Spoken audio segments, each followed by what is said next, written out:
Hello guys, nungaibo mayam. Ngasi se aigi week off ne buko ai na samde handak shuti yam laure thong phom de. Ado ngasi se ai video si na hangai khutna pairaga khutnam na pairaga nambani dana. Ado khutnam na pai namba se ribi ai hingyang kai ka thong matamda yamna nuai taba haitare. Nampam lapham mong khang de thanda nambani ko.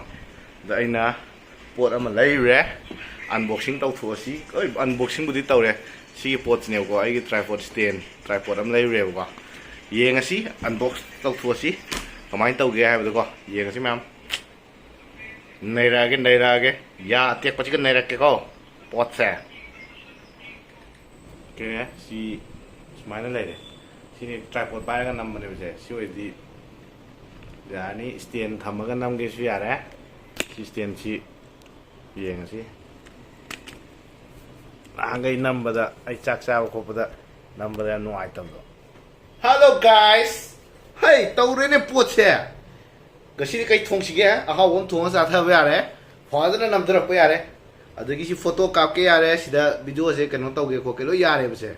Soi din nai ne ke no. Tam nai ra ke ko. Ye ngasi mayam lambi ja pada mu ai ngasi ha nung dam lam ta han ko koi thu ge. Adu ga ye ngasi Hello guys, I go to the college hammer to do it. Can I tell you now? April half the dress can I go can but a chain for a phone. There is a traffic jam. I'm going to see Mate, Lamida Mate, I have a chair April half of the I'm not in start the traffic jam. I'm going to go. Yeah,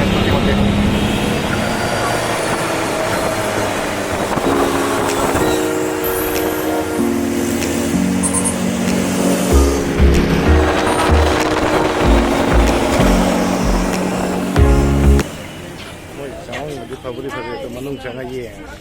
Among my dog ye. Yam like Yang Panung the Kake have to someone the young Halakeva.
Lấy hậu đê môi gì sẽ kém tận miếng tận lấy mang càng á thôi quên ở đây là thôi mang càng nha nó tàu chỉ mà thằng cái đống thằng này thì đây tôi xí đây đấy mới cho hào đấy hào cái máy tàu gì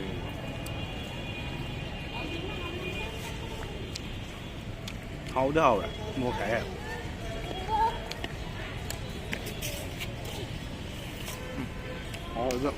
Wah, Mungkin kini nak tahu ni nak, orang jumlah ay kenapa thong ni dulu ni pernah apa ke? Jalan ke, saya mangkang ke, bukang ngau je tu. Sekian dah punya orang, abrik, kenapa tahu ke? Smoke pork leh ke? Adu ko pernah nak kau thong asal ke? Adu pernah ada tu kau tu kerana tu betul. Hati guys nak kau kumam, oh tangai hal. Sini Sikandarapur koi notice market ta manung sang dong ye ngai ko kumang di luar deh tang sat la kan lai notice market ai da manung ga ai gi jang ngon ba tu sini ko lai yok chak man na tho pan lan yok chak kai ne Nulis akan sih guys.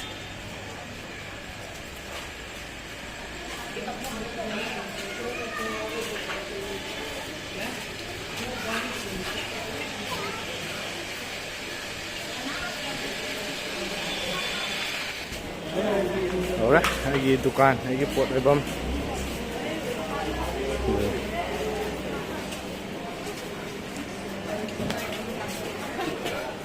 Yan ba? May pot yaw ni sila.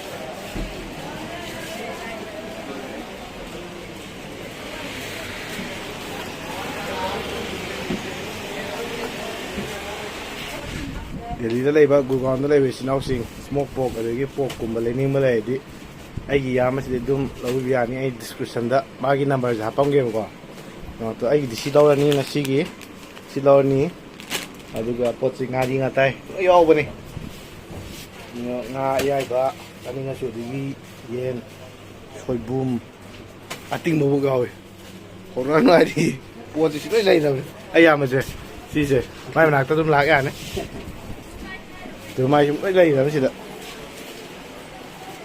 ai chụp post cái khăn gì vậyดูยุ่งยากก็เห็นอะไรสิไอ้ smoke pork ที่มันติดต่ออะไรนี่สิ Hello guys ไอ้ยุ่งยากแรงนะตรงนี้สิเดี๋ยวเลยเดี๋ยวpost smoke pork ไอ้เรารู้นี่ก็ใช่ป่ะแล้วก็ยังก็ใช่ข้าวแบบนี่ก็ไอ้ post ตัวนี้ที่บ้านตัวก็อะไร post ก็แล้วไอ้ทงดาราแกแล้วไอ้ยังนับปีเชียมไปเลยยังนับปีเชียมจะได้จะคุยเรื่องนี้นะที่จะหาเรื่องนี้จะอันนู้นหากินนี่ที่จะต่อกันนั่นนะถ้าว่าจะหาประตูชิรานะขั้นละมันจะต่อแล้วไอ้เนี่ยถูกป่ะไอ้ที่กุตงจะมาสุดเสียกี่กุตงจะตกคาร์แกดูก็มาเสียเชียมตกที่นี่เชียมก็ปะอันนี้อันนี้แล้วเชียมแบบไอ้เนี่ยสิบกักประเจ็ดพวกเสีย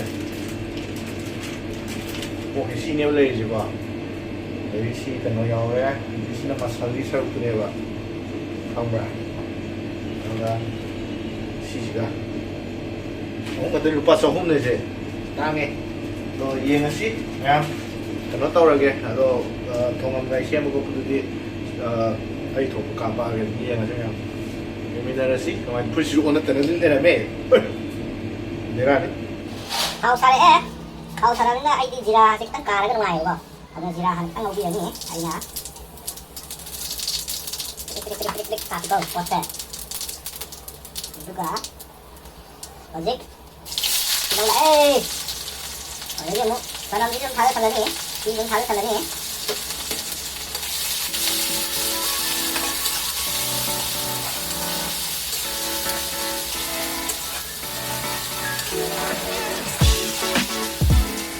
nang juga ay na masih yang ada di sini.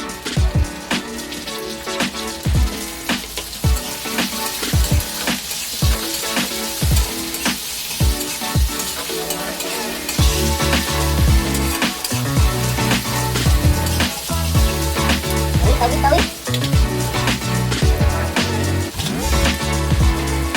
Masak pada deh, cukup deh. Ini tuh masak lagi dari dah, kalau kentong lain.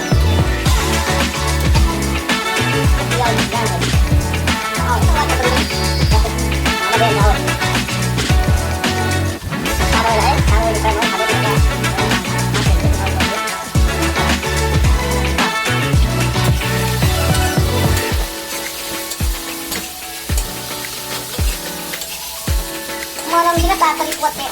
Kataw ko na tatali. Baik dah ay na matu atau ini matu adik. Okay. Jadi bawa yang pergi ni. Kita udah nanggut berintang lah pak. Lihat ni pak. Nanti kami akan apa?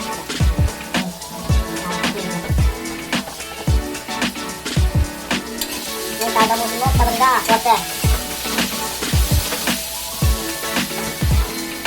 Aku nak lagi pak. Ini tengah ini.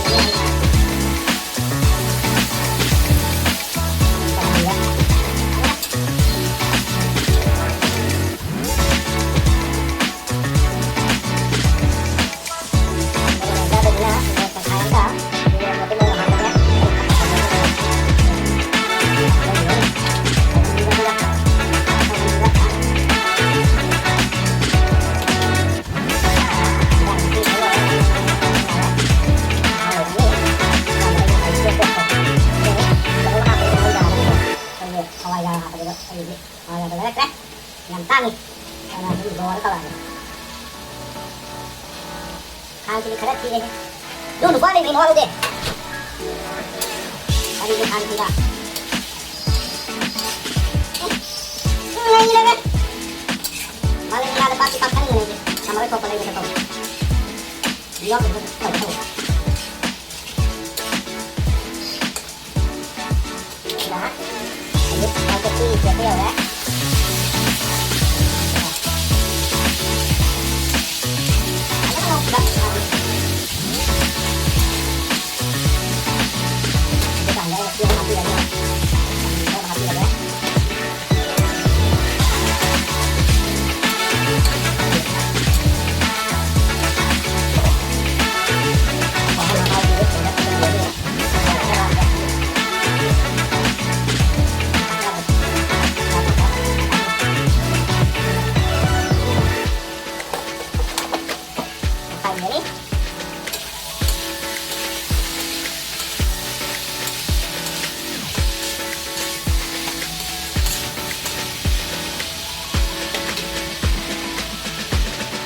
Hãy con một chi tiết nhiều đấy bây giờ mà ta đặt một cái hộp này ở cứ đá hay là hay nhà biển đấy còn phần gì nữa đi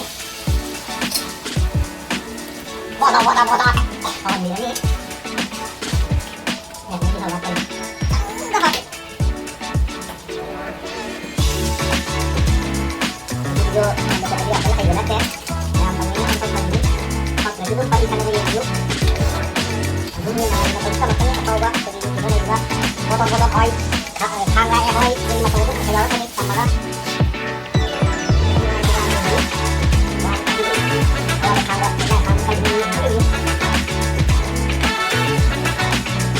là ít mà cũng được đó nhưng mà cũng không được đó không có chơi được ok cái này đấy tapon sa bayar tapon morok di kataw ni morok mana muna nang kanya jadi kami ko hapa hinali hang na hapa ni dinyo daw dal daw ko sel daw may ko pa ito ko sa pa ni ko pa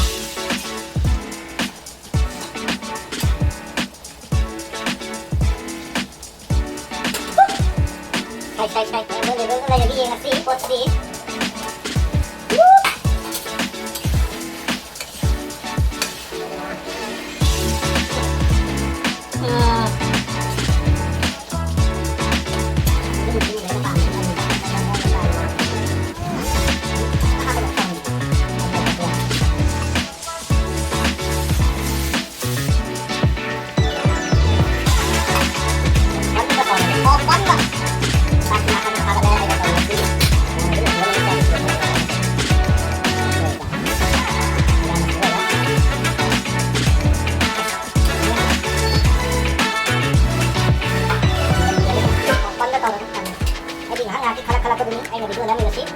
ay konten ay nasi di sitaw kayak akan belajar ay sedih minta ay kok sekali la tahu mana ay tahu ay tahu nggak nasi mau lihat nasi dia ay kok dulu ay tahu juga nasi di sebelah ay sisa dia ay wanita ay kalau perlu ay nasi sisa dulu kan ay nasi ada itu sitaw kayak kalau perlu ay tahu bos ya udah deh oke kemudian lagi nasi kalau anggap kan bos kan mungkin lagi nasi aduh ngomong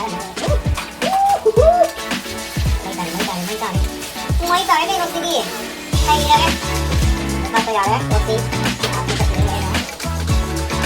ok có thể đấy cho nó làm cái ra một cái này đấy một chút thì nó ra tới ra này đấy đó cái là ra tới là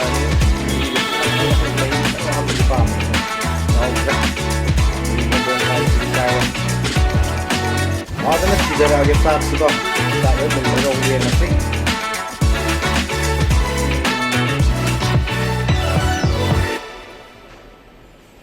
여기 인장 시들 이제래 와드나 로컬하게 거 보세 보시 나오라게 와드나 거 인장 시들 이제 이 와드나 아마 와타 위능이 아니나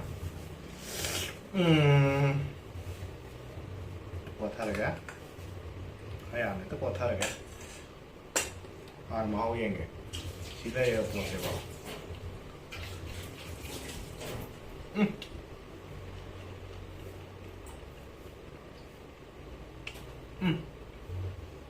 Ra thùng đó. Hối nè. Hối vi chim sạch hết là cái. Sạch phục của nó.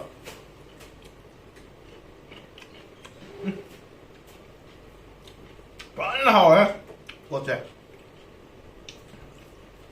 Mấy giống như nhau quá.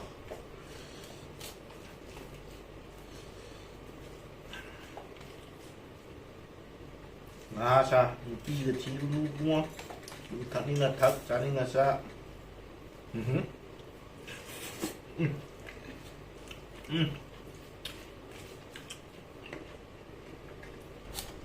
Rồi.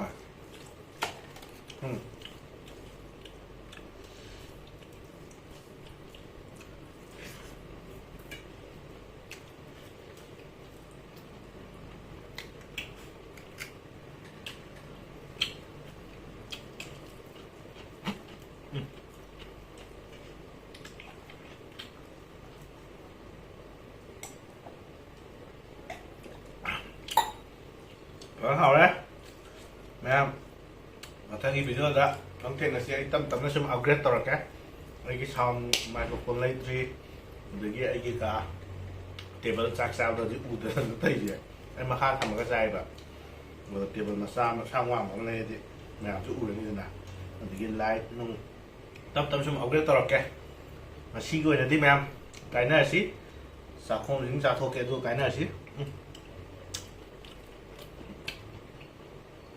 nó chỉ hầu này ha ngon kìa ai ăn đi để nó hầu đó